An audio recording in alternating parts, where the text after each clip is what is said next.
May isang bagay na nawawala. Isang maliit na bagay, pero para kay Alena, Ara Rey Reyes, iyon ang pinakamahalagang bagay sa mundo sa mga sandaling ito. Nananatiling blangko ang kanyang isip habang paulit-ulit na binubuksan at sinasara ang drawer ng kanyang damit. Nasaan na ba yon? Imposibleng mawala. Ang hinahanap niya ay hindi alahas, hindi pera, at lalong hindi isang importanteng dokumento. Ito ay isang piraso ng damit, isang maliit, bulaklaking piraso ng damit na gawa sa lace. Ang kanyang paboritong panty. Napahawak si Ara sa kanyang noo, pilit na inaalala ang mga ginawa niya kaninang umaga. Ang lahat ay nangyari ng napakabilis. Nagising siya, naghanda ng agahan, inayos ang isusuot na damit para sa trabaho, at ginising ang kanyang asawa. 5 taon na halos, ngunit hanggang na ngayon, ay kakaiba pa rin ang salitang yon sa kanyang pandinig. Ang penthouse na tinitirhan nila ay malawak at napakaganda. Tanaw mula sa salaming pader ang buong syudad. Mamahalin ang bawat gamit, mula sa sofa hanggang sa pinakamaliit na kutsara. Ngunit ang lugar na ito ay palaging malamig, palaging nababalot ng isang nakabibinging katahimikan, katulad ng agahan nila kanina. "Good morning, sir," bati niya habang inilalapag ang tasa ng kape sa harap ni Julian Alfonso Sarmiento, ang CEO ng Sarmiento Corporation. Ang lalaking pinakasalan niya 5 taon na, ang nakakaraan sa isang pribadong seremonya na tanging 2 abogado lang ang saksi. "Morning," sagot nito, nang hindi man lang inaalis ang tingin sa hawak na tablet. Ang mga mata nito ay laging nakatuon sa mga numero, sa mga ulat, sa trabaho, hindi sa kanya. Nasa ibabaw na po ng desk ninyo sa opisina ang mga dokumento para sa board meeting mamaya, sabi ni Ara. Iyon ang kanilang normal na usapan. Trabaho, laging trabaho. Tumangulang si Lance. Iyon ang pangalan na siya lang ang tumatawag sa isip niya. Sa harap ng ibang tao, siya na si Sir Julian. Sa loob ng bahay na ito, siya ang lalaking kasama niya sa isang kasunduan. Mabilis itong tumayo. Inayos ang kanyang mamahaling suit at kinuha ang leather briefcase nito.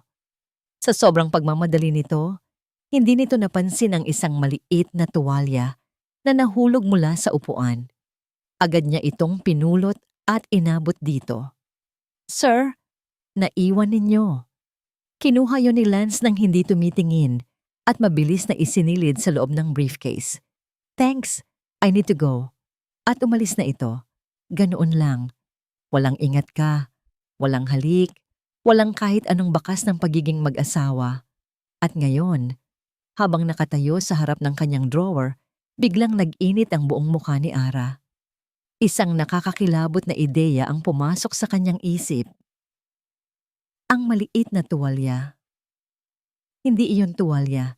Hinablot niya ang tuwalyang nakasabit sa banyo. Naroon pa rin iyon. Ang kulay, ang tela. Ang bagay na pinulot niya at inabot kay Lance. Hindi maaari. Napaupo siya sa gilid ng kama. Naramdaman niya ang mabilis na pagtibok ng kanyang puso na parang gustong kumawala mula sa kanyang dibdib. Pilit niyang iwinaksi ang ideya, pero habang tumatagal ay lalo itong lumilinaw. Ang kulay rosas na tela na may maliliit na bulaklak at manipis na lace sa gilid. Hindi iyon pamunas ng kamay, hindi iyon panyo. Diyos ko, iyon ang panty ko. Parang binuhusan ng nagyayelong tubig ang buong katawan niya. Agad siyang tumayo at nagpabalik-balik sa loob ng kwarto. Ang mga kamay ay nakasabunot sa kanyang buhok. Ano? Bakit hindi ko napansin agad? At bakit hindi niya napansin ang isang CEO na katulad ni Julian Alfonso Sarmiento na kayang makita ang pinakamaliit na pagkakamali sa 100 pahinang financial report ay hindi makikilala ang pagkakaiba ng panyo sa isang bagay na ganoon? Kailangan niyang gumawa ng paraan. Kailangan niya itong tawagan. Ngayon na. Hinablot niya ang kanyang cellphone mula sa bedside table. Mabilis na hinanap ang pangalan nito sa kanyang contacts. CEO Sarmiento. Iyon ang nakalagay. Isang malamig na paalala na ang relasyon nila ay mas professional kaysa personal. Nagring ito. 1, 2, 3, 4 na beses bago ito lumipat sa voicemail. Sir, Julian, sinubukan niyang mag-iwan ng mensahe. Nanginginig ang boses. May kailangan lang akong sabihin. Importante. Tungkol sa briefcase mo. May gamit ka dyan na mali. Pakitawagan mo ako agad. Nag-text din siya. Sir, please check your briefcase. May kinuha kang hindi panyo kanina. Urgent. Ang reply. Isang malamig na checkmark. Seen. Walang salita. Ang buong biyahe niya papuntang Sarmiento Tower ay isang mahabang pagdurusa. Bawat preno ng sasakyan, bawat busina ay nagpapatalon sa kanyang puso. Ini-imagine niya ang iba't ibang posibleng mangyari. Paano kung buksan niya ang briefcase sa harap ng sekretarya niya? Paano kung may mahulog mula doon habang naglalakad siya sa lobby? Pagdating niya sa kanyang cubicle na nasa labas lang ng executive floor, hindi siya mapakali. Hindi siya makapag-focus sa mga email na kailangan niyang sagutan. Ang mga numero sa spreadsheet ay lumalangoy sa harap ng kanyang mga mata. Ang tanging nasa isip niya ay ang piraso ng telang iyon na ligtas na nakatago sa loob ng isang mamahaling leather briefcase na parang isang ticking time bomb na naghihintay na sumabog. Sinubukan niyang tawagan ulit ang private line ni Lance, pero ang sekretarya nitong si Linda ang sumagot. Ma'am Ara, nasa kalagitnaan po ng board meeting si Sir Julian. He specifically instructed not to be disturbed. Board meeting. Ang pinaka-importante, pinaka-tense, at pinaka-mainit na meeting sa lahat. Ang meeting kung saan madalas pagpawisan si Lance dahil sa pressure mula sa board members, lalo na mula sa tiyahin nitong si Victoria Sarmiento. Pagpawisan. Biglang nanuyo ang lalamunan ni Ara. Napatingin siya sa orasan. 10:00 na ng umaga. Isang oras nang nag-uumpisa ang meeting. Anumang oras mula ngayon, wag po sana. Wag naman po sana niyang gamitin. Paulit-ulit niyang dasal sa kanyang isip. Napatitig siya sa kanyang monitor pero wala siyang nakikita. Ang tanging naririnig niya ay ang malakas na kabog ng kanyang dibdib. Ang bawat segundo ay parang isang oras. Biglang nag-vibrate ang cellphone niya sa ibabaw ng mesa. Isang mensahe. Mula kay Janice, isang kasamahan niya mula sa finance department na kasalukuyang nasa loob ng boardroom para mag-present. Nanginginig ang mga kamay ni Ara habang binubuksan ang message. Ang laman nito ay isang simpleng pangungusap, ngunit sapat na yon para pigilin ang kanyang paghinga at manlamig ang buong niyang katawan. OMG, Ara! Anong hawak ni Sir Lance sa boardroom? Lahat ng board members natigilan. Naramdaman ni Julian Alfonso Lance Sarmiento ang isang butil ng pawis na tumutulo mula sa kanyang sentido.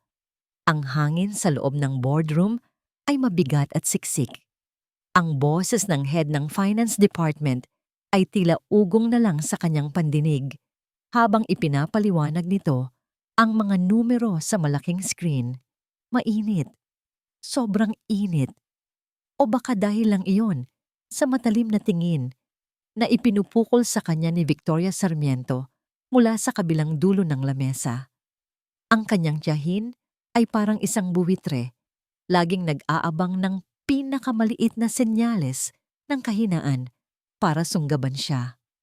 Kailangan niyang punasan ang kanyang noo. Automatikong binuksan ni Lance ang kanyang briefcase sa ilalim ng mesa. Kinapa niya ang panyong palagi niyang inilalagay doon. May nakuha siyang isang malambot na piraso ng tela. Nang hindi tumitingin, inilabas niya ito at idinampi sa kanyang noo. Malambot. Kakaiba ang lambot. At may amoy? Bulaklak. Isang pamilyar na amoy na madalas niyang naaamoy sa kanilang penthouse. Ang amoy ni Ara. Noon niya ibinaba ang kanyang tingin sa bagay na hawak niya. Hindi puti, hindi kulay abo, hindi gawa sa koton. Ito ay kulay rosas na may maliliit na bulaklak at manipis na lace sa gilid. Sa isang iglap, tumigil ang pag-ikot ng mundo ni Lance. Nawala ang boses ng finance head, nawala ang mga numero sa screen. Ang tanging nakikita niya ay ang piraso ng damit panloob ng kanyang asawa na nasa kamay niya sa gitna ng pinakaimportanteng pulong ng kumpanya. Narinig niya ang isang mahinang pagtikhim, pagkatapos ay isa pa. Nang iangat niya ang kanyang tingin, lahat ng mata sa kwartong iyon, 12 pares ng mata, ay nakatutok hindi sa kanya, kundi sa bagay na hawak niya. Nakita niya ang paglaki ng mga mata ng sekretarya niya na si Linda. Nakita niya ang nagpipigil na tawa ng ilang board members. At higit sa lahat, nakita niya ang nanlilisik, mapanuring mga mata ni Victoria. Isang maliit na ngisi ang sumilay sa labi nito. Patay. Ang utak ni Lance, na sanay sa paglutas ng mga komplikadong problema sa negosyo, sa loob lang ng ilang segundo, ay biglang nag-overdrive. Itago, huli na ang lahat. Itapon, masyadong halata. Magpanggap na walang nangyari? Imposible. Kailangan niyang kontrolin ang sitwasyon. Kailangan niyang baliktarin ito. Huminga siya ng malalim. Isang mahinahon, halos mayabang na ngiti ang unti-unting gumuhit sa kanyang mga labi. Dahan-dahan niyang itinaas ang hawak niya na para bang isa itong tropeyo. Ito, sabi niya. Ang boses ay kalmado at malakas, pumuputol sa nakabibinging katahimikan. Isang pampaswerte mula sa aking asawa. Isang kolektibong paghinga ng pagkagulat ang narinig sa buong kwarto. She insists na lagi ko itong dalhin sa mga importanteng meeting. Patuloy niya, tinitingnan ang bawat miyembro ng board sa mata, na para bang iyon ang pinaka-natural na bagay sa mundo. Sabi niya, nagbibigay daw ito ng good vibes. Ang mga nagpipigil na tawa ay naging alanganing pagtango. Ang pagtataka ay napalitan ng kuryosidad. Ang ekspresyon sa mukha ni Victoria ay naging isang matigas na bato. Nabigo ang plano nito na ipahiya siya. Sa isang iglap na ibalik ni Lance ang kanyang kapangyarihan. Binago niya ang isang nakakahiyang sitwasyon at ginawa itong isang kwento tungkol sa isang suportado at medyo kakaibang buhay may asawa. Now, where were we? Tanong niya. Ibinabalik ang atensyon sa finance head na ngayon ay nakatingin sa kanya ng may halong pagkamangha at paggalang. Page 5. Third quarter projections, please. Ang natitirang bahagi ng meeting ay lumipas na parang isang panaginip. Pagkatapos nito, mabilis siyang tumayo at naglakad palabas. Hindi pinapansin ang mga tawag sa kanya. Isang bagay lang ang nasa isip niya. Pagpasok niya sa kanyang opisina, isinara niya ang pinto nang may kaunting puwersa. Naroon si Ara, nakatayo sa tabi ng kanyang mesa, maputla ang mukha at nanginginig ang mga kamay. Ang mga mata nito ay punong-puno ng takot. Inaasahan ni Lance ang galit, ang mga sigaw, ang panunumbat. Pero ang nakita niya ay purong pag-aalala. Dahan-dahan siyang naglakad papunta sa kanyang desk. Maingat niyang inilapag ang ebidensya ng kanilang kapabayaan sa makintab na kahoy, katahimikan. Ang iyong good luck charm, basag ni Lance sa katahimikan, pinipigilan ang sarili na mapangiti. Ay napaka-epektibo. Napatingin sa kanya si Ara. Ang mga mata ay nanlalaki sa hindi makapaniwalang ekspresyon. Sir, Julian, hindi ko sinasadya. Ako. Alam ko, putol niya rito. Ako rin. Tinitigan niya ito. Ang babaeng ito na sa loob ng 5 taon ay naging anino lang sa kanyang buhay. Ang babaeng palaging perpekto sa trabaho, palaging episyente, palaging may tamang distansya. Ngayon, sa harap niya, nakikita niya ang pamumula ng mga pisngi nito Ang bahagyang panginginig ng labi nito, nakikita niya si Elena, hindi si Miss Reyes, ang kanyang executive assistant. At sa sandaling iyon, isang katotohanan ang tumampal sa kanya nang mas malakas pa sa kahihiyan na naramdaman niya kanina sa boardroom.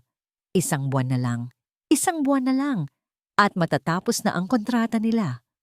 Magiging malaya na sila sa isa't isa. Pero sa unang pagkakataon, ang ideya ng kalayaan ay hindi nakakapanabik. Ito ay nakakatakot. Hindi niya gustong matapos ito. Nakita niya kung paano napalunok si Ara. Ano pong nangyari sa meeting? I handled it. Sabi niya, ang kanyang boses ay mas malumanay na ngayon. Lumakad siya, palapit dito. Bawat hakbang ay may bigat. Huminto siya sa mismong harap nito. Sapat na ang lapit para maamoy muli ang pamilyar na pabango nito. Ara? Sabi niya. Ginagamit ang pangalan nito sa isang paraan na bihira niyang gawin sa loob ng opisina. This whole situation, it's a mess. Pero may isang bagay itong napatunayan. Napatingala ito sa kanya, naguguluhan. Ano po iyon? Tinitigan niya ang mga mata nito. Nakita niya ang kislap ng takot, pero may iba pa siyang nakita. Isang bagay na matagal na niyang inaasahang makita. Isang bakas ng pag-asa? Na kahit ang pinakamaingat nating mga plano, sabi niya, ay pwedeng masira, na ang mga pader na itinayo natin sa pagitan nating dalawa ay hindi pala ganoon katibay. Huminga siya ng malalim, nag-iipon ng lakas ng loob para sa isang desisyon na bigla niyang nabuo. Simula bukas, gusto kong mag-date tayo. Nakatitig lang si Ara, hindi makapagsalita. Idinugtong ni Lance ang mga salitang magpapabago sa lahat. Totoong date. Totoong date. 2 salita, 10 letra, pero para kay Elena Ara Reyes, ang mga salitang yon ay parang isang malakas na bombang sumabog sa loob ng tahimik na opisina ni Lance. Nakatitig lang siya rito, ang bibig ay bahagyang nakaawang. Hinahanap ng kanyang utak ang tamang tugon, pero blanko ito. Ang tanging naririnig niya ay ang paulit-ulit na pag-echo ng mga salitang yon sa kanyang isip. Totoong date? Anong ibig niyang sabihin? Pagkatapos ng halos 5 taon ng pagkikitungo na parang hangin lang siya, ng mga pag-uusap na laging tungkol sa trabaho, ng mga umaga na walang imikan, ngayon ay bigla itong mag-aaya ng isang totoong date? Ang unang pumasok sa isip niya ay pagdududa. Isang laro ba ito? Bahagi ba ito ng damage control dahil sa nangyari kanina? Huminga siya ng malalim. Pilit na ibinabalik ang professional na pader na pansamantalang gumuho sa pagitan nilang dalawa. Sir Julian, sabi niya, maingat na binibigkas ang bawat salita. Sa pagkakatanda ko po, wala iyon sa kontratang pinirmahan natin. Nakita niya ang bahagyang pagbabago sa ekspresyon ni Lance, isang kislap ng pagkadismaya. Hindi lahat ng bagay sa mundo ay kailangang nakasulat sa isang kontrata, Ara. Ang relasyon po natin nakasulat. Mabilis niyang sagot. Ang boses ay mas matatag na ngayon. Ito ang kanyang depensa. Ang kasunduan. Ang mga patakaran. Malinaw po ang mga nakasaad doon. Magpapanggap tayong mag-asawa sa mata ng publiko kung kinakailangan. Titira sa iisang bubong, pero walang personal na ugnayan. Iyon po ang napagkasunduan natin. Isang nakakabinging katahimikan ang namayani. Tinitigan siya ni Lance, at sa mga mata nito, nakita ni Ara ang isang bagay na hindi niya pa nakikita dati. Isang bakas ng kalungkutan. Kung yan ang gusto mo, sabi nito sa wakas, ang boses ay malamig na muli. Bumalik ito sa pagiging CEO Sarmiento. Fine, back to work, Miss Reyes. Tumalikod si Ara at lumabas ng opisina. Ang puso niya ay parang nakikipagkarera. Hindi niya alam kung tama ba ang ginawa niya. Bahagi niya ang gustong sumigaw ng oo. Pero mas malakas ang bahagi na nagsasabing Kailangan niyang protektahan ang kanyang sarili. Ang pag-asa ay isang mapanganib na bagay. At siya, pagod na siyang umasa. Pero hindi pala doon natapos ang lahat. Kinabukasan, pagdating niya sa kanyang cubicle, bumungad sa kanya ang isang malaking buke ng mga puting rosas. Walang card. Pero alam ng lahat kung kanino galing. Ang mga bulong-bulungan sa opisina ay parang apoy na mabilis kumalat. Nang tanghalian, isang delivery man ang nagdala ng paborito niyang pagkain mula sa isang mamahaling restaurant. Muli, walang card. Pero nang maglakas loob siyang tanungin ang sekretarya ni Lance, nginitian lang siya nito ng makahulugan. Naramdaman ni Ara ang pag-init ng kanyang mga pisngi. Ang atensyon ay nakakabingi. Ang ginagawa ni Lance ay hindi naaayon sa kanilang kasunduan. Ito ay isang deklarasyon, isang lantarang panliligaw sa harap ng buong kumpanya. At naguguluhan siya, naiinis, at kung aaminin niya sa sarili niya, kinikilig. Mukhang mayaman at seryoso ang manliligaw mo, Miss Reyes. Isang boses na malamig at matamis ang pumutol sa kanyang pag-iisip. Napalingon si Ara at nakita si Victoria Sarmiento, nakatayo sa tabi ng kanyang cubicle, nakangiti. Pero ang nangiti nito ay hindi umaabot sa mga mata. Ma'am Victoria, magalang niyang bati. Biglang naramdaman ang panlalamig ng kanyang mga kamay. Huwag kang mag-alala, iha. Sabi ni Victoria, ang mga mata ay sinusuri siya mula ulo hanggang paa. Natural lang na may mga humanga sa'yo. Lalo na't ang pamangkin ko ay masyadong abala sa trabaho. Siguro ay napapabayaan ka na niya. Mahirap panindigan ang isang pagsasamang pilit, hindi ba? Bawat salita ay parang karayom na tumutusok sa kanya. Alam ba nito? O nanghuhula lang? Hindi nakasagot si Ara. Nanuyo ang kanyang lalamunan. Isang paalala lang. Dagdag ni Victoria, lumapit ito at bumulong. Ang pamilyang Sarmiento ay hindi basta-basta. Siguraduhin mong alam mo kung saan ka lulugar. At sa pagsasabi niyon, tumalikod ito at naglakad paalis na parang isang reyna.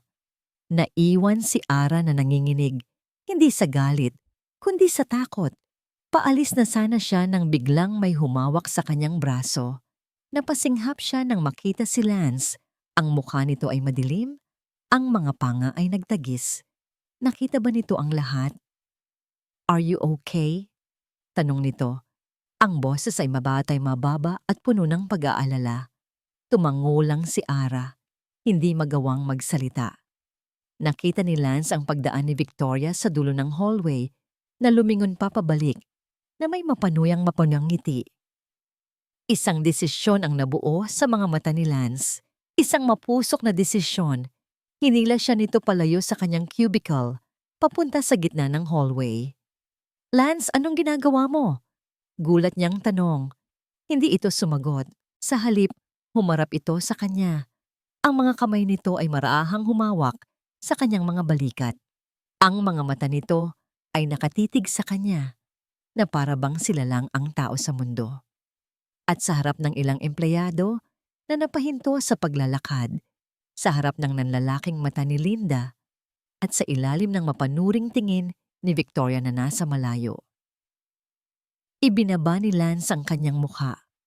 Bago pa man makapagproseso ang kanyang utak, naramdaman na lang niya ang marahang pagdampi ng mga labi ni Lance sa kanya. Mainit, malambot, at puno ng isang emosyon na hindi niya mapangalanan. Tumigil ang mundo ni Ara. Ang tanging nararamdaman niya ay ang init na gumagapang sa buong katawan niya at ang malakas na tibok ng kanyang puso na parang gustong sirain ang kanyang mga tadyang. Ilang segundo lang iyon, pero parang isang kawalang hanggan. Nang lumayo si Lance, nakatitig lang ito sa kanya. Ang galit sa mga mata nito kanina ay napalitan ng isang bagay na mas malalim, mas komplikado. Pero ang kilig na naramdaman ni Ara ay biglang naglaho. Pinalitan ito ng isang malamig na katotohanan. Ginawa niya ito sa harap ni Victoria. Ginawa niya ito bilang isang palabas. Isang paraan para ipamukha sa tiyahin nito na mali ito.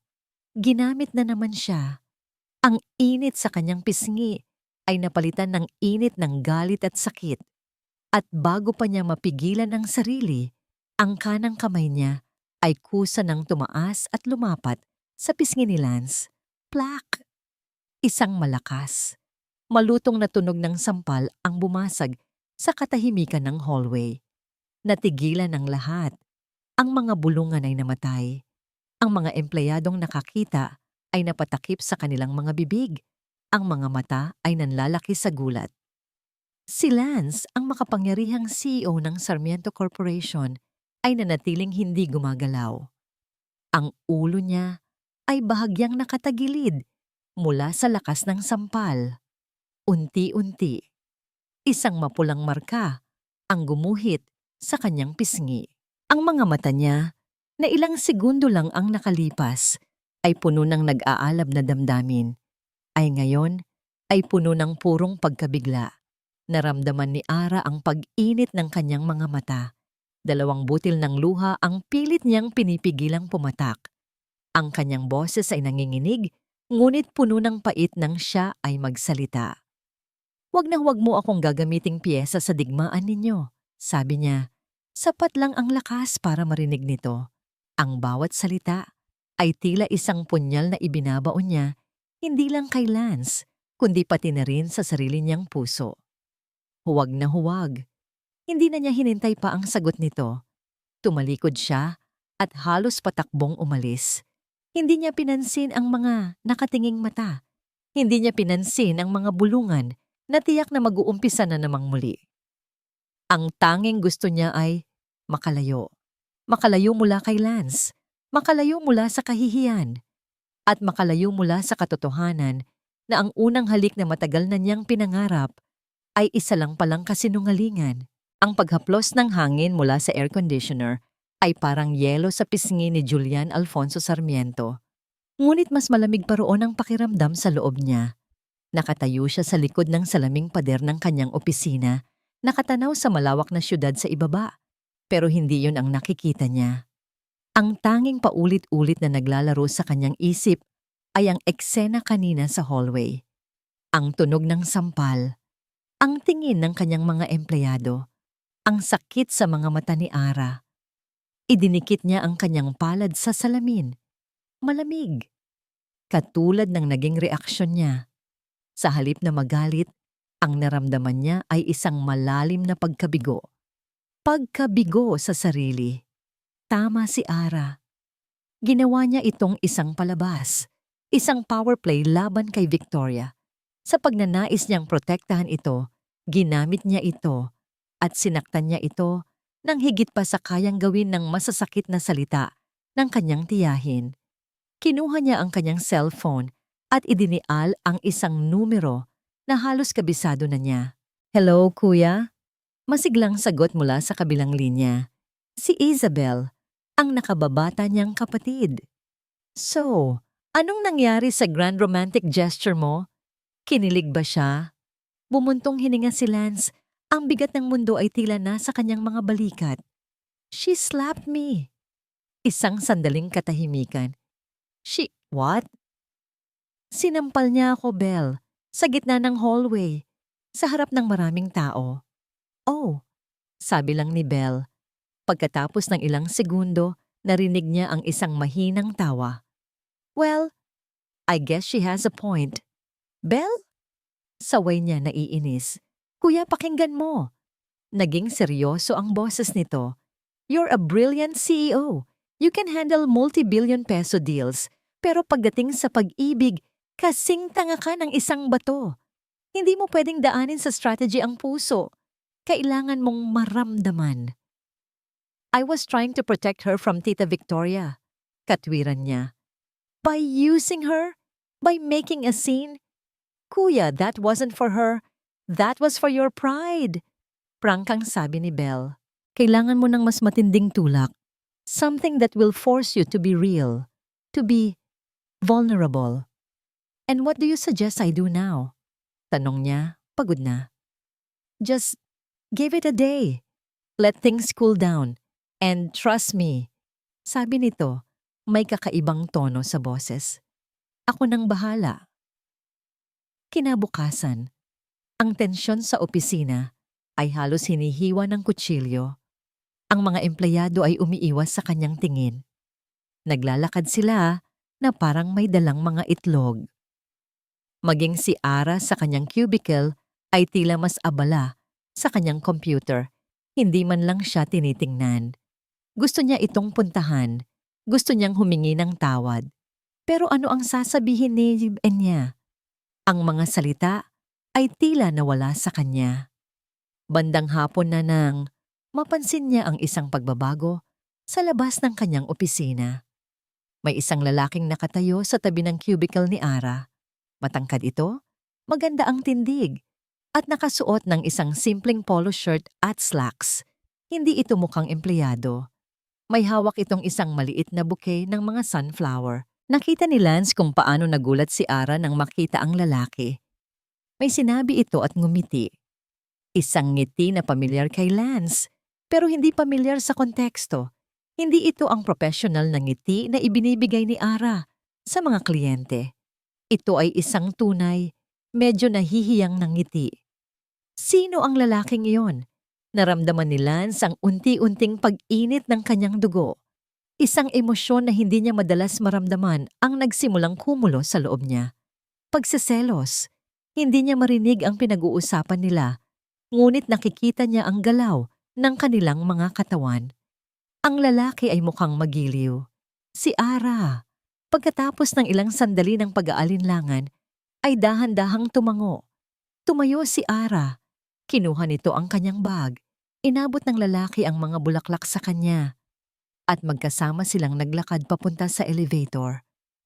Para kay Lance, ang bawat hakbang nila palayo ay parang isang suntok sa kanyang sikmura. Ang babaeng sumampal sa kanya kahapon dahil sa isang pilit na halik ay ngayon ay kusang loob na sumasama sa isang estranghero na may dalang bulaklak. Isang mapusok na desisyon ang binuo niya. Hindi niya ito hahayaan. Hinintay niyang sumara ang pinto ng elevator bago siya mabilis na lumabas ng opisina at sumunod gamit ang private elevator ng CEO. Sinundan niya sila. Hindi kalayuan sa isang coffee shop sa tapat ng gusali. Pumasok siya at umupo sa isang sulok kung saan kitang-kita niya sila. Ngunit hindi siya madaling makita. Pinanood niya sila. Pinanood niya kung paano sila nag-uusap. Pinanood niya kung paano tumawa si Ara sa isang bagay na sinabi ng lalaki. Isang tawa na buo at masaya.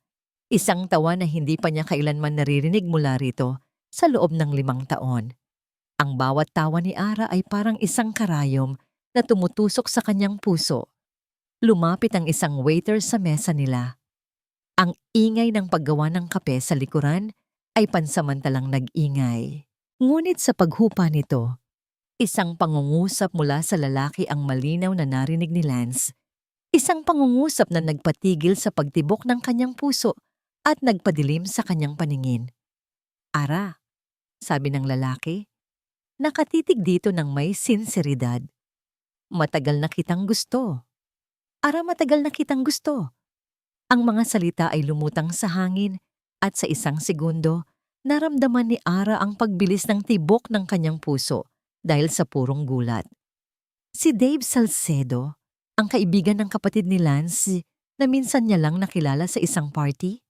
Paanong naghanda na siyang magbigay ng isang magalang pero matatag na pagtanggi?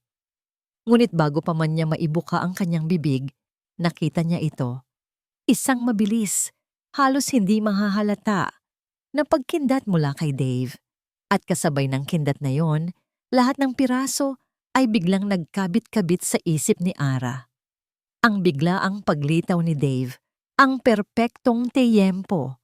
Ang mga salita ni Belle sa telepono kahapon, ako nang bahala. Isang setup. Hindi ito totoong panliligaw. Ito ay isang palabas, isang kalkuladong galaw sa isang laro ng chess na hindi niya alam na nilalaro pala. At ang target? Ang hari na kasalukuyang nagtatago sa isang sulok ng coffee shop, nagpapanggap na nagbabasa ng menu. Isang kakaibang damdamin ang dumaloy sa ugat ni Ara. Hindi galit, hindi inis, kundi tuwa. Isang pakiramdam ng kapangyarihan. Kung ito ay isang laro, kung gayon ay maaari rin siyang maglaro. Isang mahiyain at bahagyang kinikilig ng ngiti ang maingat niyang ipininta sa kanyang mga labi. Nagulat naman ako, Dave, sabi niya. Sapat lang ang lakas para marinig ng kung sino mang nakikinig. Hindi ko inaasahan. Nang lumapit ang waiter para kunin ang order nila, sinamantala ni Dave ang pagkakataon. Bahagya itong yumuko at bumulong. Sumakay ka na lang. Utos ni Belle. Kailangan daw ng kuya niya ng tulak. Kinumpirma nito ang kanyang hinala. Tumango siya ng bahagya. Okay. Game. Ang sumunod na kalahating oras ay isa sa mga pinakanakakatuwang karanasan sa buhay ni Ara. Nag-usap sila ni Dave tungkol sa mga bagay-bagay, trabaho, hobbies, mga nakakatawang alaala, kasama si Belle. Gumaan ang loob niya rito. Mabait ito at halatang ginagawa lang ang lahat bilang pabor sa kanyang kaibigan. At sa buong panahon na yon, naramdaman niya ang mabigat na titig mula sa sulok ng coffee shop. Ang titig ni Lance. Oops! Sorry! Biglang napatayo si Lance mula sa kanyang upuan at aksidenteng nabunggo ang kanilang mesa.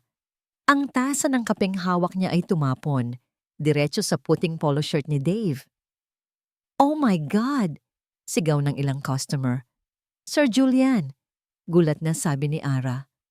My apologies, sabi ni Lance. Ang boses ay walang emosyon, ngunit ang mga mata niya ay nag-aapoy habang nakatingin kay Dave. I'm so clumsy. Kumuha si Lance ng tissue at akmang pupunasan ang damit ni Dave, pero ang ginawa niya ay mas lalo lang ikinalat ang mantsa. Halatang halata na sinadya. Okay lang po, sir. Aksidente lang naman. Magalang na sabi ni Dave, kahit na halata ang pagkayamot sa mukha nito. Pagkatapos ng eksenang yon, nagpaalam na rin sila. Sa labas ng coffee shop, hindi napigilan ni Ara na matawa. Grabe siya. Para siyang bata. Selos na selos, Ara, sabi ni Dave. Natatawa na rin. Effective ang plano ni Belle. Ang mga sumunod na araw ay naging isang serye ng mga aksidente at aberya. Kapag may date sila ni Dave na manood ng sine, biglang magkakaroon ng emergency meeting si Lance para kay Ara. Kapag lalabas sila para mag-dinner, biglang may ipapahanap na dokumento si Lance na kailangan as soon as possible. Gabi-gabi, umuwi si Ara sa penthouse na pagod, pero may ngiti sa labi. Nakikita niya ang epekto kay Lance. Ang lalaking dati ay parang yelo, ay ngayon ay iritable, hindi mapakali, at laging nakatingin sa kanya na para bang gusto siyang ikulong sa kanyang opisina. Isang Biyernes ng gabi, naghanda si Ara. May usapan sila ni Dave na susubukan nilang manood ulit ng sine. 5:30 pa lang, inayos na niya ang kanyang mga gamit. Handang-handa ng tumakas, bago pa man makaisip ng panibagong dahilan ang kanyang asawa. Ngunit huli na siya. Tumunog ang kanyang telepono. Miss Reyes, sabi ng malamig na boses ni Lance mula sa kabilang linya. I need the consolidated sales report for the last 5 years on my desk tonight. Pero sir, katwiran niya, inaabot po ng 2 araw yon at wala naman po sa schedule. Make it happen, sabi nito bago ibaba ang telepono. Napabuntong hininga si Ara. Ito na ang pinakagrabe. Inis na inis siya. Ngunit sa ilalim ng inis na yon, may isang maliit na tinig na nagsasabing hindi niya ito gagawin kung wala siyang pakialam. At ang isiping iyon ay nagbigay sa kanya ng panibagong pag-asa. 9:00 na ng gabi nang matapos niya ang report. Siya na lang ang natitirang tao sa kanilang palapag. Pagod na pagod. Tinext niya si Dave. Sorry Dave, hindi na naman natuloy. Babawi ako. Nag-reply ito. Okay lang. Mag-ingat kapag uwi. Pagkatapos ay may ginawa si Ara. Isang bagay na mapangahas. Isang bagay na alam niyang direktang patama. Kay Lance, binuksan niya ang kanyang social media account na bihira niyang gamitin. Nag-post siya ng isang lumang litrato nila ni Dave noong party ni Belle kung saan pareho silang nakangiti. Ang caption, "Sayang, hindi natuloy ang movie date. Bawi tayo next time at Dave Salcedo. Asha, movie date." Friends, pinindot niya ang post. Alam niyang nakasunod si Lance sa kanya sa platform na yon. Alam niyang makikita nito yon. Niligpit na niya ang kanyang mga gamit at naglakad papuntang parking lot. Tahimik at medyo madilim na. Habang papalapit siya sa kanyang kotse, isang anino ang biglang humarang sa kanyang daraanan. Halos mapatili siya. Si Lance. Nakatayo ito roon. Ang mukha ay hindi mabasa sa dilim. Ang tanging nakikita niya ay ang matatalim na titig nito. Lumakad ito palapit. Ang bawat hakbang ay mabigat at may awtoridad. "Masaya ka ba?" tanong nito. Ang boses ay mababa at garalgal. Sir?" Hinawakan nito ang kanyang braso. Hindi mahigpit, pero sapat para pigilan siya sa pag-alis. "Masaya ka ba sa laro mo, Alena?" Naramdaman ni Ara ang pagbilis ng kanyang pulso. Ito na, ang komprontasyon. "Naglalaro ka ng apoy, Alena," sabi nito. Ang hininga ay mainit sa kanyang pisngi. "At wala kang ideya kung anong kaya kong gawin kapag nagseselos." Ang mga salita ni Lance ay parang kidlat na tumama sa tahimik na parking lot. Naramdaman ni Julian Alfonso Sarmiento ang panginginig sa braso ni Ara, ngunit hindi niya ito binitawan. Sa halip, masumigpit pa ang hawak niya. "Wala kang ideya kung anong kaya kong gawin kapag nagseselos." Sa loob ng maraming araw, kinimkim niya ang lahat. Ang bawat ngiti ni Ara para kay Dave, ang bawat aksidenteng pagtatagpo nila, ang bawat post sa social media, lahat ay parang maliliit na karayom na tumutusok sa kanyang pagkalalaki. Ngayong gabi, ang pasensya niya ay umabot na sa hangganan. Ngunit sa halip na makita ang takot, nakita niya ang tapang sa mga mata ni Ara. "At anong gagawin mo, sir?" Hamon nito. Ang boses ay hindi nanginginig. "Bibigyan mo na naman ako ng sandamakmak na trabaho? O baka naman tatapunan mo ulit ng kape si Dave?" Natigilan si Lance. Ang direktang sagot nito ay parang isang sampal sa kanya. Mas malakas pa sa pisikal na sampal na natanggap niya. "Wala kang pakialam sa akin, Lance. Ang tanging mahalaga sa'yo ay ang imahe mo, ang kumpanya mo.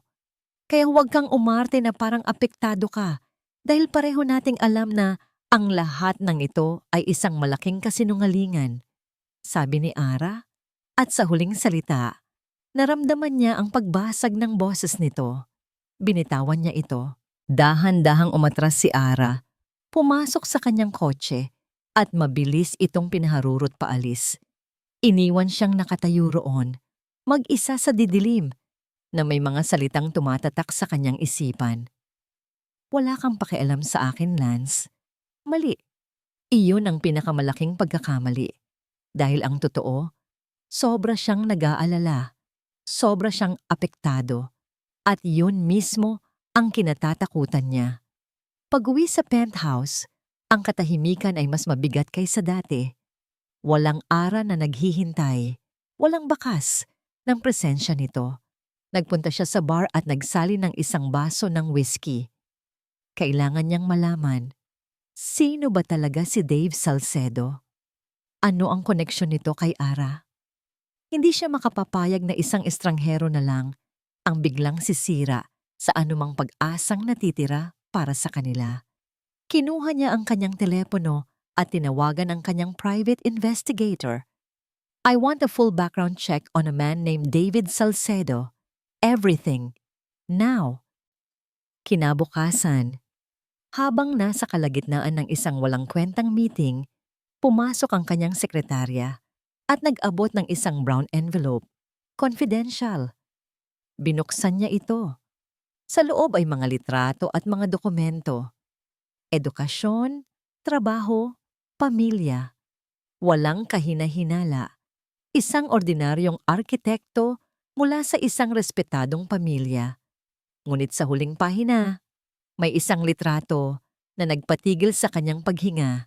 Isang litrato ni Dave, nakangiti at nakaakbay sa isang babae. Isang babaeng kilalang kilala niya, ang kanyang kapatid, si Isabel. Sa ilalim ng litrato may caption, "With my best friend for life, happy birthday at Dave Salcedo. Love you." Pakiramdam ni Lance ay pinagtaksilan siya, hindi lang ni Ara, kundi ng sarili niyang kapatid. Ang buong panliligaw na ito ay isang setup. Isang laro na silang lahat ay kasabwat maliban sa kanya. Pagkatapos ng meeting, dumiretso siya sa kondo ni Belle. Hindi na siya kumatok. Ginamit niya ang kanyang sariling susi. "Kuya, what a surprise!" sabi ni Belle, na halatang nagulat. Habang nagbabasa ng libro sa sala, hindi sumagot si Lance. Inihagis niya ang envelope sa coffee table sa harap nito. "Explain this." Binuksan ni Belle ang envelope. Nakita niya ang litrato. Hindi siya nagulat. Sa halip, isang kalmadong ekspresyon ang gumuhit sa kanyang muka. Ibinaba niya ang mga papel at tumingin sa kanyang kuya. "Anong gusto mong i-explain ko?" tanong nito. "Ang lahat ng ito, Belle. Ang pekeng panliligaw. Ang paggamit mo sa best friend mo. Ang pagsisinungaling ninyong lahat sa akin." Sigaw ni Lance, hindi na napigilan ang galit na naipon sa kanyang dibdib. Tumayo si Belle. Sa unang pagkakataon, nakita ni Lance ang kapatid niya hindi bilang isang masayahing dalaga, kundi bilang isang seryosong babae. "Oo, set up ang lahat ng yon." Pag-amin nito, ang boses ay matatag. "Pinakiusapan ko si Dave na gawin yon. Dahil iyon lang ang nakita kong paraan para magising ka sa katotohanan." "Anong katotohanan?" "Ang katotohanan na mahal mo si Ara. Mahal na mahal mo siya, kuya.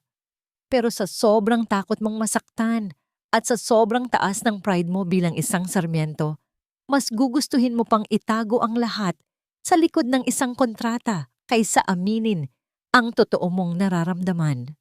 Natigilan si Lance sa sinabi nito. "Nakikita ko kung paano mo siya tingnan kapag akala mo walang nakatingin." Patuloy ni Belle, lumuluha na. "Naririnig ko ang lungkot sa boses mo kapag siya ang pinag-uusapan natin. Kuya, 5 taon. 5 taon mo siyang kasama, pero 5 taon mo rin siyang itinutulak palayo. Hindi mo ba nakikita? Nasasaktan mo siya.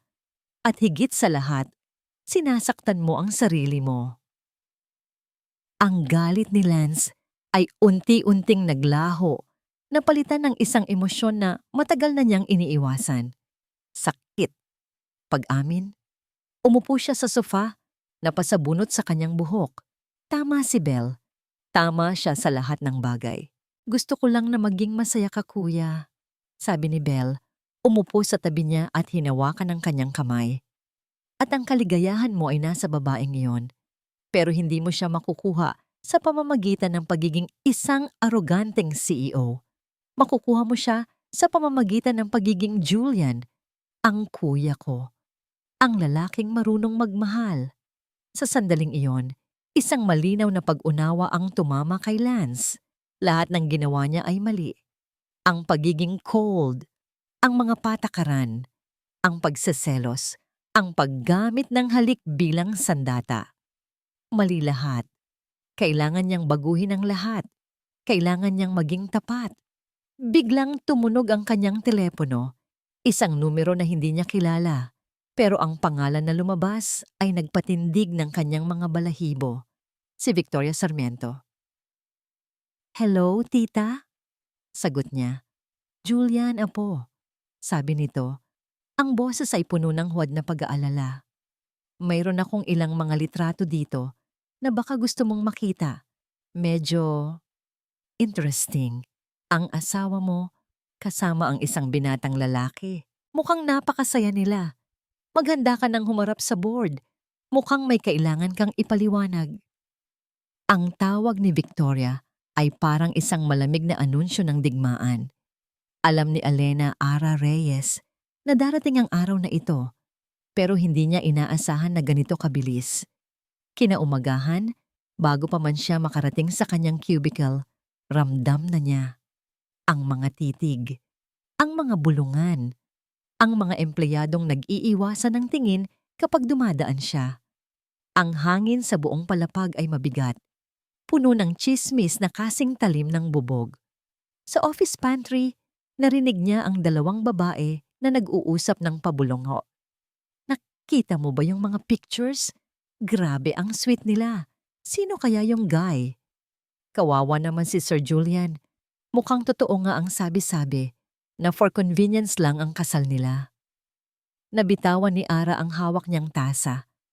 Nabuhos ang mainit na kape sa kanyang kamay. Aray! Nagulat ang dalawang babae. Ma'am Ara, okay lang po kayo? Hindi sumagot si Ara. Tumakbo siya papuntang banyo. Hindi dahil sa paso, kundi dahil sa kahihiyan na unti-unting lumalamon sa kanya. Itinukod niya ang mga kamay sa lababo at tumingin sa salamin. Ang babaeng nakatingin pabalik ay mukhang pagod, takot at wasak. Ito na ang resulta ng laro nila. Ang laro ng pagsaselos na akala niya ay kinatutuwaan niya. Hindi niya naisip na ang mga pekeng ngiti at pekeng tawanan nila ni Dave ay magiging bala sa kamay ng isang taong tulad ni Victoria. Biglang bumukas ang pinto ng opisina ni Lance. Lumabas ang sekretarya nitong si Linda. Ma'am Ara, pinapatawag po kayo ni Sir Julian. Emergency board meeting. Now. Ang lakad papuntang boardroom ay parang paglalakad papunta sa sarili niyang bitayan. Bawat hakbang ay mabigat. Pagbukas ng pinto, lahat ng ulo ay lumingon sa kanya. Nakaupo sa paligid ng mahabang lamesa ang mga pinakamakapangyarihang tao sa Sarmiento Corporation at sa pinakagitna, si Victoria na may ngiti ng isang mananalo sa kanyang mga labi. Sa tabi nito, nakaupo si Lance. Blanko ang kanyang mukha. Hindi mabasa ang anumang emosyon. Hindi man lang siya nito tiningnan. Galit siya sa akin, isip ni Ara. Sinisi niya ako sa lahat ng ito. At ang isiping iyon ay mas masakit pa kaysa sa lahat ng mapanuring titig na natatanggap niya. Good. Now that Miss Reyes is here, we can begin. Sabi ni Victoria. Ang boses ay tumataginting sa buong silid. I called for this emergency meeting because a very disturbing matter has come to my attention. It involves the integrity of our CEO and by extension, this entire company. Ikinumpas ni Victoria ang kamay sa kanyang assistant. Sa malaking screen sa harap, isa-isang lumitaw ang mga litrato. Mga litrato niya at ni Dave. Sa coffee shop, sa labas ng sinehan, sa labi ng gusali. Ang mga kuha ay pinili ng maigi. Ang bawat ngiti ay pinalabas na malandi. Ang bawat paglapit ay pinalabas na may mali siya. Ang pinakamatindi ay isang kuha kung saan inaalalayan siya ni Dave dahil muntik na siyang matapilok. Ngunit sa anggulo ng kamera, mukha silang magyayakap. These photos, patuloy ni Victoria, show the supposed wife of our CEO in very intimate situations with another man. This raises a serious question. Is our CEO's marriage a sham? Is he lying to the board, to the stockholders, and to the public? Ang mga miyembro ng board ay nagbulungan. Ang ilan ay tumitingin kay Lance ng may pagdududa, ang iba naman ay tumitingin kay Ara ng may pagkutya. Nakatayo lang si Ara sa gilid, nanginginig. Hinihintay niya ang pagsabog ni Lance. Hinihintay niya itong ituro siya at sabihing, siya ang may kasalanan. Ngunit hindi iyon ang nangyari. Dahan-dahang tumayo si Lance. Inayos niya ang kanyang suit. Tumingin siya sa bawat miyembro ng board, isa-isa. At nang sa wakas ay tumingin siya kay Ara, ang nakita niya sa mga mata nito ay hindi galit, hindi paninisi. Ang nakita niya ay isang malalim, hindi natitinag na tiwala. Thank you, Tita Victoria, for bringing this to our attention. Nagsimula si Lance, ang boses ay kalmado at puno ng awtoridad. At para sagutin ang iyong tanong, oo, kilala ko ang lalaki sa litrato. At hindi kasinungalingan ang kasal ko. Naglakad siya palapit kay Ara at marahang hinawakan ng kamay nito. Ang init ng kanyang palad ay parang kuryenteng gumapang sa buong katawan ni Ara, nagbibigay sa kanya ng lakas. Ang nakikita ninyo ay mga litrato na kinuha ng walang konteksto na may layuning manira. Sabi ni Lance, ang tingin ay ibinalik sa board. Ang asawa ko ay isang babaeng may integridad at ang tiwala ko sa kanya ay 100%. Natigilan ng lahat, maging si Victoria. Ito ay hindi ang inaasahan nilang reaksyon. Hindi ko kailangang ipaliwanag ang pribadong buhay ng aking asawa sa kahit na sino sa inyo, matatag na sabi ni Lance. Ang tanging kailangan ninyong malaman ay ito. I stand by my wife. At sino mang subukang sirain siya, ay sinisira rin ako. At hindi ko yon hahayaan. Pagkasabi niyon, hinila niya si Ara palabas ng boardroom. Iniwan ang isang silid na puno ng mga taong natigilan at naguguluhan. Pagdating nila sa loob ng kanyang opisina, binitawan niya ang kamay ni Ara. Nanginginig pa rin ito, ngunit sa ibang dahilan na ngayon. Hindi na dahil sa takot, kundi dahil sa pagkamangha. Bakit mo ginawa iyon? Tanong niya, halos pabulong. Humarap sa kanya si Lance. Sa unang pagkakataon, nakita ni Ara ang totoong Julian. Walang pader, walang maskara ng CEO. Tanging isang lalaki na may mga mata na puno ng pagsisisi at isang emosyon na hindi niya pa nakikita dati. Dahil iyon ang totoo, mahinang sabi nito, naniniwala ako sa iyo, Ara. Palagi. Bago pa man makasagot si Ara, nagring ang telepono sa desk ni Lance. Sinagot ito ng kanyang sekretarya sa intercom. Sir Julian, si Ma'am Victoria po. She's announcing a press conference for tomorrow morning, sabi niya, to expose the liars once and for all. Napapikit si Lance. Ito na, ang huling alas ni Victoria. Isang pampublikong eskandalo. Ang kahihiyan ay hindi na mananatili sa loob ng kumpanya. Ipapakalat na ito sa buong mundo. Humarap siya kay Ara. Ang mukha ay puno ng bigat.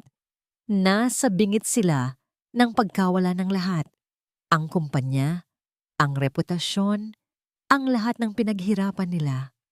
Ang laro ay tapos na. Ito na ang katotohanan at kailangan nilang harapin ito. Ang biyahe pauwi sa penthouse ay naganap sa isang mabigat na katahimikan. Hindi ang karaniwang malamig na katahimikan na sanay na sila, kundi isang katahimikan na puno ng mga hindi masabing salita, ng takot, at ng isang kakaibang pakiramdam ng pagiging magkakampi. Pagpasok nila sa loob, hindi sila naghiwalay ng landas. Gaya ng dati, si Lance papunta sa kanyang study, si Ara papunta sa kanyang silid. Sa halip, pareho silang napahinto sa gitna ng malawak na sala na para bang hindi alam kung ano ang susunod na gagawin. Ang gabi ay malalim na at ang mga ilaw ng syudad sa labas ng salaming pader ay kumikinang na parang mga bituin na abot kamay. Ngunit sa loob ng penthouse, ang mundo nila ay nasa bingit ng pagguho. Si Lance ang unang bumasag sa katahimikan.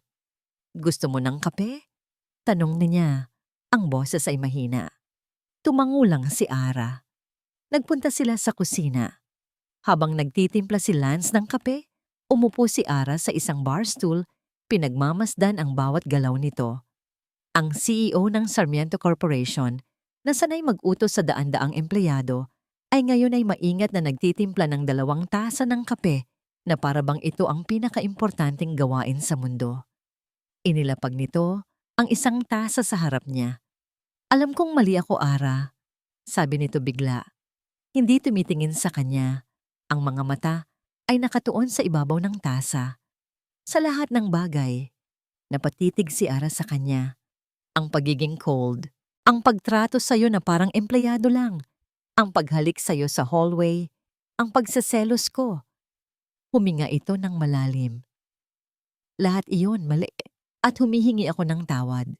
Ito ang unang pagkakataon na narinig niya itong humingi ng tawad. Ang mga salita ay simple, pero ang bigat ay ramdam na ramdam niya. Bakit? Tanong ni Ara. Ang boses ay halos pabulong. Bakit ngayon lang, Lance?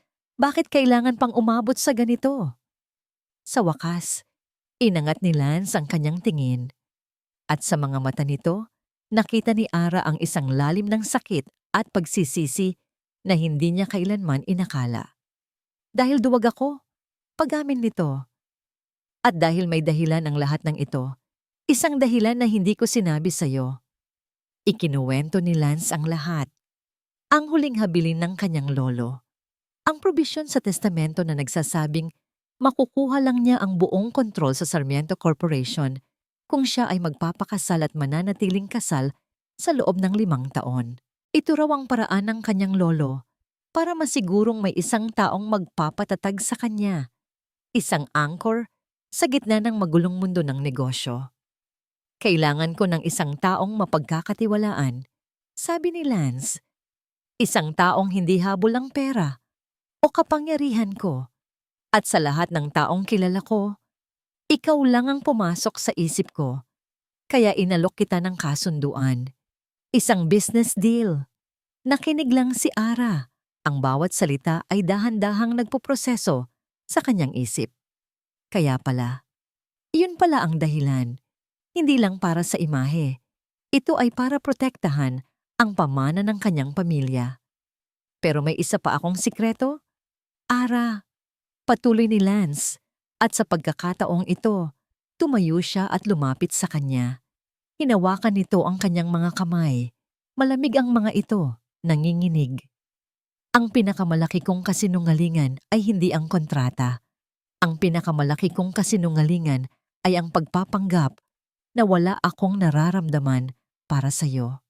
Tumingin ito ng diretso sa kanyang mga mata. Ang totoo, matagal na kitang gusto. Bago pa man ang kasunduang ito, bago pa man ang lahat. Kaya ako natakot. Natakot akong aminin dahil akala ko, kapag nalaman mo, iisipin mong ginagamit ko ang sitwasyon. Akala ko, itutulak mo ako palayo. Kaya mas pinili kong ako na lang ang unang lumayo. Ang pag-amin na yon ay parang isang gripo na nagbukas sa lahat ng emosyon na matagal nang kinimkim ni Ara.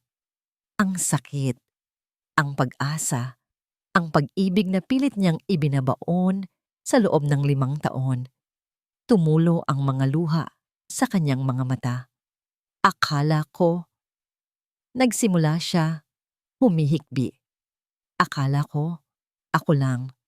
Akala ko, isang malaking katangahan ang mahalin ka ng patago. Habang alam kong para sa'yo, isa lang akong empleyado. Isa lang akong kasama sa isang business deal. Hindi. Mabilis na sabi ni Lance. Ang hinlalaki nito ay marang pinupunasan ang kanyang mga luha. Hinding-hindi ka naging ganoon lang sa akin, Ara.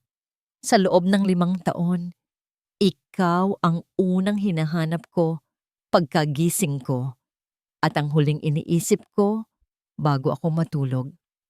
Ikaw ang naging dahilan kung bakit kinakaya ko ang lahat ng pressure.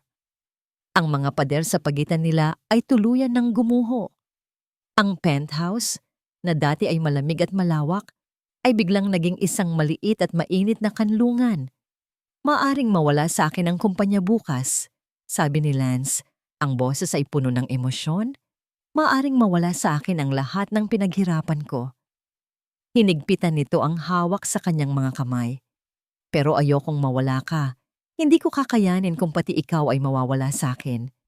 Hindi ako mawawala, sagot ni Ara. Ang boses ay matatag sa kabila ng mga luha. Hindi ako aalis.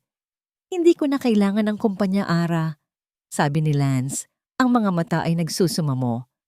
Ang kailangan ko lang ay ikaw. At sa mga salitang iyon, ang lahat ng pagdududa at takot ay naglaho. Dahan-dahan, inilapit ni Ara ang kanyang mukha. Siya ang unang gumawa ng hakbang.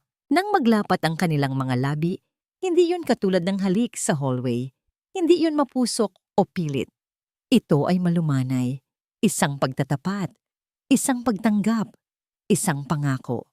Ito ay ang pagsasabi ng lahat ng hindi nila masabi sa loob ng 5 taon na idinaan sa isang halik.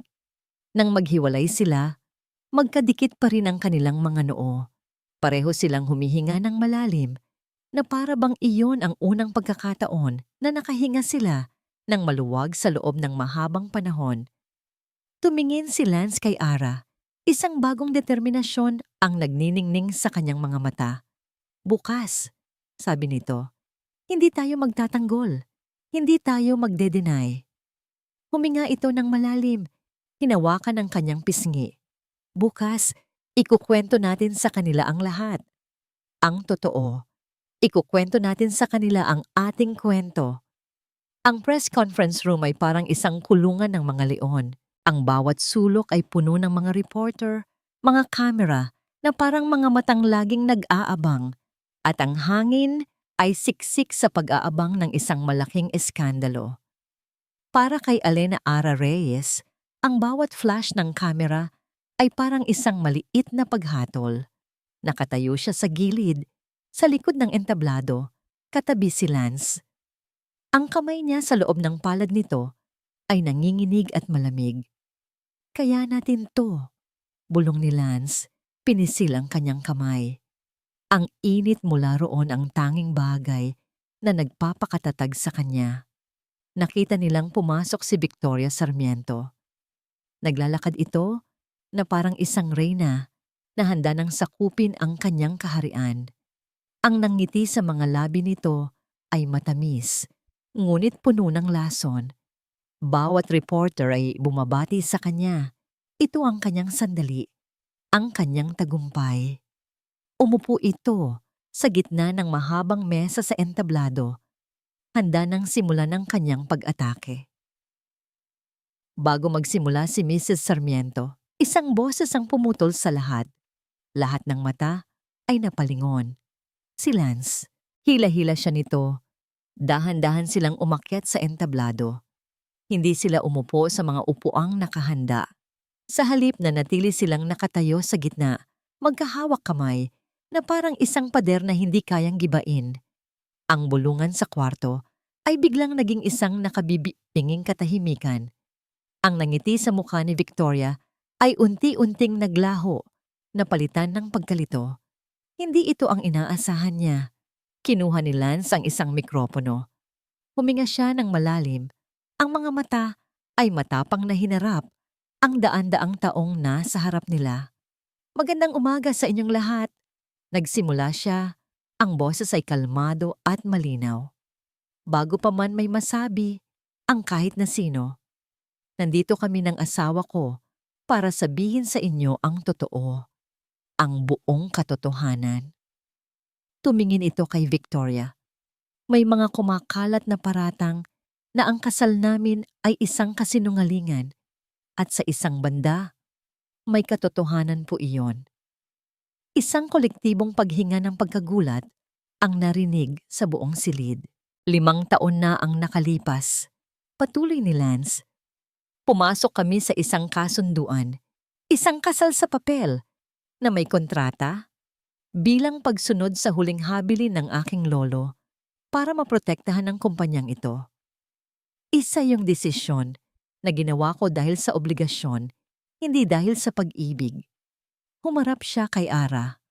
At ang babaeng ito, ang pinakamapagkakatiwalaan kong empleyado noon, ay pumayag na tulungan ako. Kahit na alam niyang mahirap, isang sakripisyo na hinding-hindi ko makakalimutan. Inabot ni Lance ang isa pang mikropono kay Ara. Nanginginig ang kamay niya nang tanggapin ito. Ngunit nang magsalita siya, ang boses niya ay buo. Pumayag po ako dahil naniniwala ako sa kanya, sabi ni Ara. Ang tingin ay hindi inaalis kay Lance.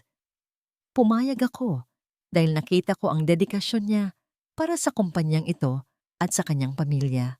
Sa simula, iyon lang iyon. Isang kasunduan, isang trabaho. Huminga siya ng malalim. Pero sa loob ng 5 taon na pamumuhay sa ilalim ng iisang bubong, Nakita ko ang lalaki sa likod ng CEO. Nakita ko ang pagod niya, ang mga pangarap niya, ang kabutihan ng puso niya, at nang hindi ko namamalayan, nahulog ang loob ko sa kanya. Isang luha ang pumatak mula sa mata ni Ara. Minahal ko siya ng patago. Minahal ko siya kahit alam kong ang tingin niya sa akin ay bahagi lang ng isang kasunduan. Doon siya nagkakamali, sabi ni Lance. Ang boses ay nanginginig na rin sa emosyon. Dahil sa pagpapanggap namin, hindi ko namalayan na ang lahat ay nagiging totoo na. Ang pag-aalala ko sa kanya, ang paghanga ko sa kanyang katatagan, ang pagseselos ko, lahat iyon ay totoo. Natakot lang akong aminin. Hinarap nilang muli ang mga tao. Nagkamali kami, sabay nilang sabi. Nagkamali kaming itinago namin ang katotohanan, sabi ni Lance, at humihingi kami ng paumanhin para doon. Ngunit may isang bagay na hindi kasinungalingan. Ang pagmamahal na nararamdaman namin para sa isa't isa ngayon ay totoo. Sa harap ng lahat, sa harap ng kumikinang na mga kamera, dahan-dahang lumuhod si Lance sa harap ni Ara. Isang malakas na gasp ang pumuno sa buong silid. Maging ang mga reporter ay natigilan. Kinuha ni Lance ang kamay ni Ara. Tumingala siya dito. Ang mga mata ay puno ng luha at pagsamba. Alena Reyes, sabi niya. Ang boses ay basag. Pinakasalan mo na ako dahil sa isang kontrata. Ngayon, sa harap nilang lahat, gusto kong itama ang lahat. Pakakasalan mo ba ako? Ulit? Tanong nini niya. Pero sa pagkakataong ito, hindi dahil sa obligasyon, kundi dahil sa pag-ibig. Ang katahimikan sa loob ng kwarto ay napakabigat. Lahat ay naghihintay. Si Victoria ay nakaupo na parang isang estatwang gawa sa yelo. Ang mukha ay isang blankong maskara ng pagkatalo. Ngumiti si Ara sa gitna ng kanyang mga luha. Oo, bulong niya. At muli, mas malakas. Oo, Lance, pakakasalan kita. Ang katahimikan ay biglang nabasag.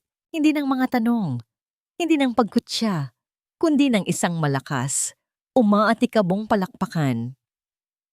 Tumayo si Lance at niyakap si Ara ng mahigpit. Sa gitna ng ingay at ng mga kumukutitap na ilaw, ang mundo nila ay naging tahimik. Sila lang dalawa. Habang magkayakap sila, idinikit ni Ara ang kanyang labi sa tainga ni Lance. Oo, ang sagot ko, bulong niya. May kasamang isang mapaglarong ng ngiti. Pero may isang kondisyon. Ilang buwan ang lumipas. Ang iskandalong inaasahan ni Victoria nawawasak sa Sarmiento Corporation ay siya pangang nagpatatag dito.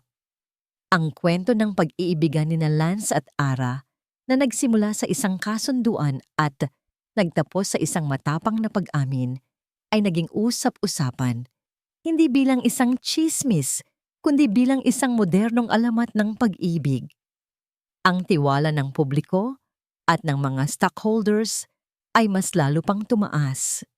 Si Victoria, matapos ang kanyang malaking pagkatalo, ay tahimik na nagbenta ng kanyang mga shares at nagbakasyon ng walang taning sa ibang bansa. Ngunit para kina Lance at Ara, ang tunay na tagumpay ay hindi nangyari sa boardroom o sa mga pahayagan.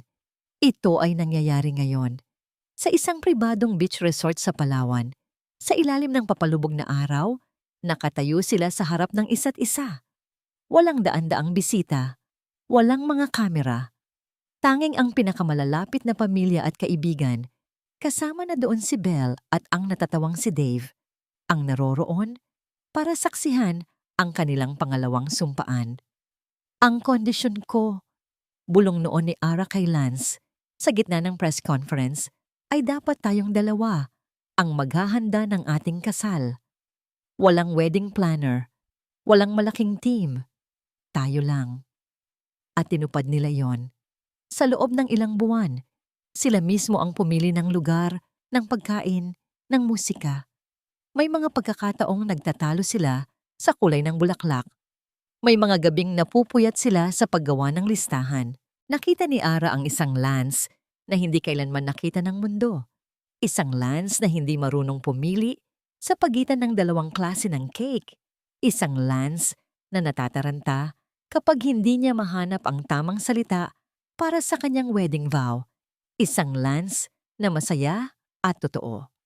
Ngayon, nakatayo si Lance sa harap niya. Suot ang isang simpleng puting lino. Ang mamahaling suit ng isang CEO ay naiwan sa syudad. Nagsimula siya. Ang boses ay nanginginig sa emosyon habang binabasa ang sulat kamay niyang panata. 5 taon kitang tinawag na asawa, pero ngayon lang talaga naintindihan ng puso ko ang ibig sabihin niyon. Pinakasalan kita noon dahil sa isang pangako sa aking lolo. Ngayon, pinapakasalan kita dahil sa isang pangako sa aking sarili. Ang pangakong mamahalin ka, aalagaan, at ilalagay ka bago ang lahat habang buhay. Tumingin ito sa kanya. Ang mga mata ay nangingilid sa luha. Patawarin mo ako kung naging duwag ako. Patawad kung mas pinili ko ang isip kaysa sa puso. Simula sa araw na ito, ipinapangako ko, hindi na mauulit iyon. Ang puso ko, sa'yo na. Noon, ngayon, at magpakailanman. Si Ara naman ang nagsalita. Ang mga luha ay malaya nang dumadaloy sa kanyang pisngi. Lance, sabi niya, ang boses ay puno ng pagmamahal. Pumayag akong pakasalan ka noon dahil sa obligasyon. Ngayon, pinapakasalan kita dahil sa isang desisyon. Ang desisyong piliin ka araw-araw. Sa hirap at ginhawa. Ang desisyong pagkatiwalaan ang pag-ibig na ibinibigay mo. Ipinapangako kong hindi na ako magtatayo ng pader sa pagitan nating dalawa. Patuloy niya. Ipinapangako kong palaging maniniwala sa ating kwento. Ang ating pagsasama ay maaaring nagsimula sa isang kontrata, ngunit tatapusin natin ito ng may pagmamahalang walang hanggan. Nang isinuot nila ang mga singsing at sinabi ng pari ang mga salitang, "You may now kiss the bride."